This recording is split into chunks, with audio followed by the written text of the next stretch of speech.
नाज़रीन अस्सलाम वालेकुम।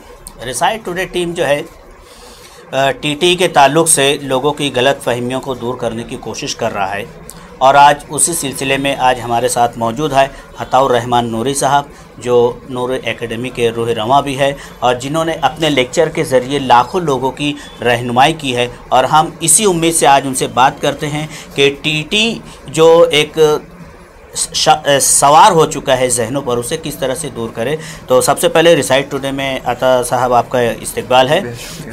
टीटी के ताल्लुक़ से जो लोगों का गुमान है, तो मैं चाहूँगा कि टीटी के मुतालिक आपकी क्या राय है? टीटी ये एक अहलियती इम्तिहान है।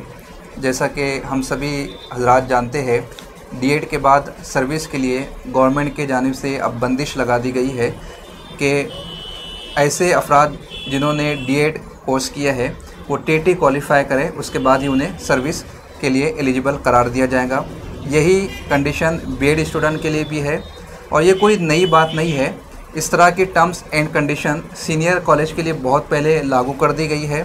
अगर किसी स्टेट में आपको सीनियर कॉलेज में एज ए असिस्टेंट प्रोफेसर काम करना है तो आपको सेट एग्ज़ाम क्वालिफ़ाई करना होगा, या मुल्की सतह पर अगर आप इस तरह की खिदमत अंजाम देना चाहते हो तो आपको नेट एग्ज़ाम क्रैक करना होगा।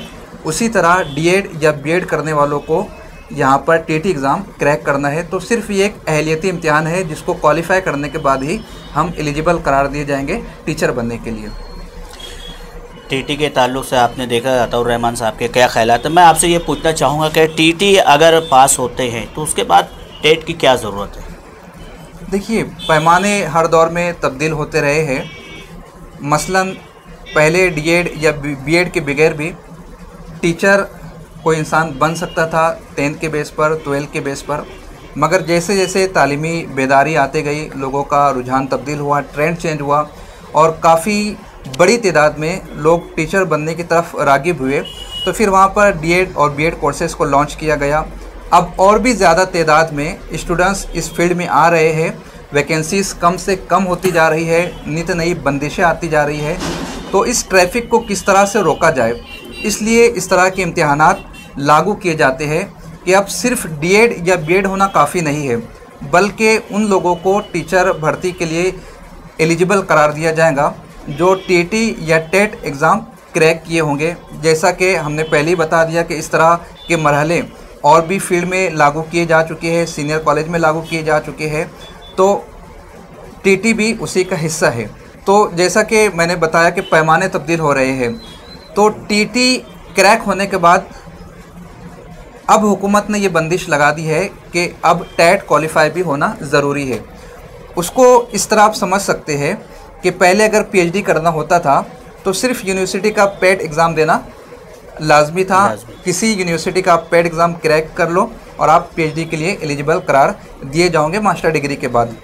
उसके बाद रियासती सतहों की अगर मुख्तलिफ़ यूनिवर्सिटीज़ में से किसी यूनिवर्सिटी में आपको पीएचडी करना है तो फिर आपको सेट एग्ज़ाम क्रैक करना ज़रूरी हो गया, या फिर रियासत के बाहर किसी दूसरी यूनिवर्सिटी में आप पीएचडी करना चाहते हो तो फिर आपको नेट एग्ज़ाम क्रैक करना होगा।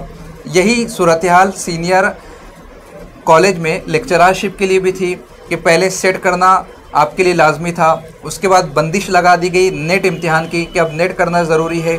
अब फिर नया पैमाना लेकर आया गया, नया ज़ाब्ता लेकर आया गया कि अब आपको नेट भी करना होगा और पीएचडी भी करना होगा, तभी जाकर आप सीनियर कॉलेज के लिए एलिजिबल करार दिए जाओगे।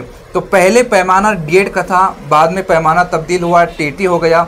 अब और बंदिश लगाने के लिए तीसरा पैमाना भी लागू कर दिया गया टेट का। तो ये सिर्फ अहलियती मराहिल है, इसको क्वालिफाई करने के बाद ही कोई क्वालिफाइड पर्सन टीचर बन सकता है। टेट एग्ज़ाम और टीटी एग्ज़ाम देने के बाद भी क्या हुकूमत की मंशा है नौकरी देने की? क्या गारंटी क्या है? लोग जो है टीटी पास होने वाले आज उम्मीद भरी नज़रों से हुकूमत की तरफ देख रहे हैं, लेकिन आज तक के जैसा एक रिपोर्ट है कि कहीं भी किसी भी टीटी पास करने वाले को अभी तक कोई नौकरी नहीं मिली। सर, इसका जवाब मैं पहले ही दे चुका हूँ कि ये सिर्फ एक अहलियती इम्तिहान है। हुकूमत ने इसकी ज़िम्मेदारी अपने सर नहीं ली है कि टीटी, टेट, पेट, सेट, नेट, सीटीटी क्रैक करने के बाद हम आपको जॉब देंगे। आप सिर्फ जॉब के लिए अहल करार पाओगे। जिस तरह बहुत सारे स्टूडेंट्स सेट पास होने के बाद आज भी वैकेंट है, मुल्क भर में बहुत सारे स्टूडेंट्स नेट प्लस जेआरएफ पास होने के बाद आज भी वैकेंट है। उसी तरह टीटी और टेट क्रैक करने के बाद बहुत सारे स्टूडेंट्स आज भी वैकेंट है। इसलिए कि इन इम्तिहानात को पास करने के पीछे हुकूमती मंशा ये नहीं कि आप पास आउट होकर आओ और हम आपको जॉब देंगे। ये सिर्फ एक अहलियती क्राइटेरिया है। आप इस क्राइटेरिया के मुताबिक अपने आप को साबित करो। जब भी वैकेंसी निकलेंगी आपको प्रेफरेंस दिया जाएगा, आपको अव्वलियत दी जाएगी दूसरों के मुकाबले में। तो ये जहन बनाना कि टीटी पास होने के बाद भी कुछ नहीं होने वाला, ये एक खाम ख्याली है। इसलिए कि ये सिर्फ एक क्राइटेरिया है अहलियत पाने के लिए। अगर आप अहल हो गए इस एग्ज़ाम को क्रैक करने के बाद, तो फ्यूचर में जब कभी भी वैकेंसी निकलेंगी तो डीएड या बीएड वालों को नहीं भर्ती किया जाएगा, बल्कि जिन्होंने इस इम्तिहान को क्रैक किया है उन्हें अव्वलियत दी जाएगी। मैं आपसे एक आखिरी सवाल ये करना चाहूँगा कि टीटी के निसाब जो टीचर जो दिए हैं, मेरी उनसे बात हुई है, उन्होंने कहा कि वो गैर मुतय्यन है। इसके ताल्लुक़ से आप क्या कहना चाहेंगे? जी हाँ, ये एक ज़हनी खिलजान पाया जा रहा है बहुत सारे अफराद के जहनों में। जैसा कि सिलेबस ये बयान किया गया कि पेपर फर्स्ट के लिए पहली था 5वीं और पेपर सेकंड के लिए छठी था 8वीं। मगर इसके हवाले से मुगालता ये है कि एक टीचर ये शिकायत करता है कि मैं पेपर सेकंड दे रहा हूँ, मैंने छठी से 8वीं तक किताबें पढ़ ली है, लेकिन जब मैं एग्ज़ाम हॉल में पहुँचता हूँ तो क्वेश्चन 10वीं के आते हैं या 11वीं के आते हैं या 12वीं के आते हैं, जबकि निसाब छठी से 8वीं तक बताया गया है। तो फिर जब सिलेबस आपने बता दिया है तो आउट ऑफ द सिलेबस पूछने का रीज़न क्या है? तो अव्वल चीज़ तो आप ये देख ले कि पहली से लेकर 5वीं जमात तक के पेडागॉगी नहीं होता है, साइकोलॉजी नहीं होता है, केस स्टडी नहीं होता है, और एक टीचर में ये तमाम तर काबिलियतें होनी चाहिए। तो इसके बाहर के सवालात आने लाजमी है। यानी कोई पेपर फर्स्ट दे रहा है तो वो ये सोच कर ना जाए कि मुझसे छठी या 8वीं के सवालात नहीं पूछे जाएंगे। ठीक है, आपको सिलेबस बताया गया 5वीं से पहली से 5वीं तक के, और आपसे सवाल पूछा जा रहा है 10वीं का।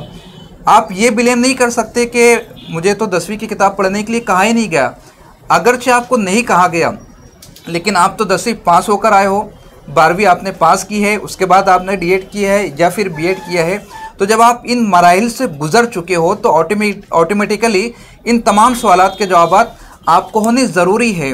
और कौन सा टीटी या टेट एग्ज़ाम आपसे 100% की डिमांड करता है? वो तो 60% पर आपको अहल करार दे रहा है। आपको 100 में से 100 आउट ऑफ लाने भी नहीं है। अगर out of the syllabus 40% questions भी आ जाते हैं तब भी आपके पास डेटा अवेलेबल होता है 60% का।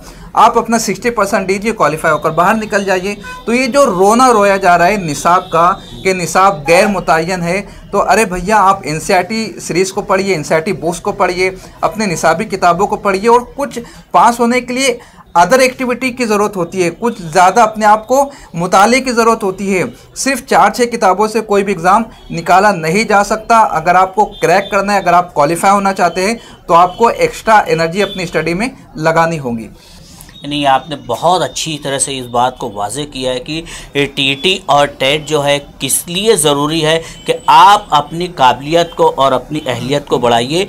जब भी नौकरी निकलती है तो अव्वलियत आपके पास ही रहेगी। हुकूमत आपकी तरफ नज़र गाड़ के रखी हुई है कि जहां वैकेंसी निकलेगी आपको फ़ौरन मदऊ किया जाएगा। आपने रिसाइट टुडे में आकर टीटी और टेट के ताल्लुक़ से बहुत सारी और बहुत वाज़ेह तौर पर इस बात को वाज़ेह किया है कि ये सब क्यों ज़रूरी है। इसके लिए आपके लिए हम बहुत शुक्रगुज़ार हैं और उम्मीद करते हैं कि हमारे जो नाज़रीन टेट और टीटी के ताल्लुक़ से जो तज़ब्ज़ुब में हैं, जिस तरह से वो ज़हनी तौर पे परेशान हैं, उन्हें एक आसान रास्ता दिख जाएगा कि आप यकीनन इसके अहल हो जाइए। और हुकूमत जब भी सर्विस निकालेगी सबसे पहले आपको ही मदऊ करेगी। और ऐसी उम्मीद है कि हुकूमत जल्द ही हमारे बेरोज़गार नौजवानों को और ख़ास तौर से अहल नौजवानों को सर्विस देगी। हम रिसाइट टुडे की जानिब से भी तमाम ही पास करदा और काबिल असातिज़ा को नेक ख्वाहिशात पेश करते हैं।